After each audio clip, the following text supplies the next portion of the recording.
Harambee Stars players are happy to be back after a long lull following the suspension of by the world governing body FIFA due to government interference.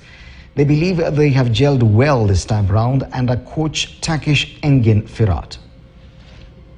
Intense, we train twice and something that inatusaidia physically because at high level you need good training intensity to compete with other teams also. Iran is a good team, so it's not a walk in the park, and also us, we are a good team. So if we believe in ourselves, we are gonna make it good. So it's all about our mind and how we set our mind to the game, because football sometimes can be very funny. The underdogs can make a good match and also win. So it's all about us to believe in ourselves and to keep on going. He's a good side. I've watched them a lot. This World Cup and even the previous World Cup. So it's a good side for us, it's a good test for us. And I hope we are ready and we'll be there to compete with them. We'll respect them but will not fear them. Game Iran si tumeenda kwa win. Akijaenda venye kocha amesema tutakuwa na aggressive kila kitu. Pia ni motivation yetu, ni game kubwa. Lazima tujisukume. For sure the game gonna be difficult, but as the coach vile plan na kila kitu, we are going for a win. Na pia wao watataka pia kuwin because ranking yetu iko chini kuliko kwao. Siaya County is putting up a state-of-the-art stadium that will be the envy of many within the region. Some of the material, like the roofing of the stadium, is being fabricated in Nairobi. The county believes the stadium that will accommodate different disciplines will open up the county as a sports destination and contribute to development of grassroots talent in the county. The project began in 2019 and as at now we are at 90% done, and very soon I'm telling the Siaya citizens that we are going to have our stadium in place. This first stadium penye tunafikia sahi kenye mebakia ni roofing. Ikimalizika roofing, stadium phase 1 itakuwa imeisha na tutakuwa tunailaunch. Then phase 2 tutakuwa na kuweka tartan tracks. Kutakuwa na phase 2 tutaweka amphitheater, kutakuwa na michezo mbalimbali. Hizi za indoor games. Budget yetu na hii stadium phase 1 ni milioni 488 million. Hiyo ndio budget yetu ya phase 1 ya hii stadium. Tukiweka phase 2 pia iko na budget yake kando yenye itaingia kwa the next financial year. Hiyo pia itakuwa na kitu kama milioni 500. Kama una facilities uwezi endeleza mchezo. Mchezo yote iwe basketball, iwe volleyball, iwe tennis, lazima uwe na facilities. Sasa najua hiyo ndio ilikuwa changamoto kubwa sana. Lakini Governor James Orengo ameweka sports kipao cha mbele sana na huu waziri tumekuja nayo hapa kutoka Siaya. Work is progressing on the fabrication of the trusses for the main pavilion for the stadium, and fabrication is going on well and we hope to be over soon.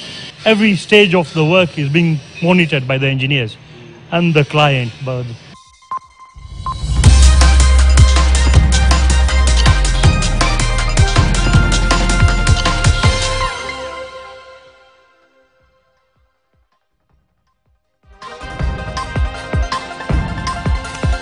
That's a sports. Before we wrap up, one more story. Now, surveillance has been heightened along Kenya's borders to prevent the importation of the Marburg virus into the country, in line with the directive from the Ministry of Health to counties on Wednesday.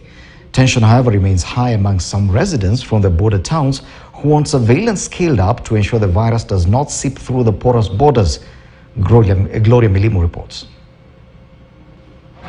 In effort to tame the virus that has since claimed the life of 5 out of 8 people who tested positive for Marburg virus in the neighboring Tanzania, county governments through their departments of public health have commenced screening of those crossing to Kenya from various countries, including Tanzania.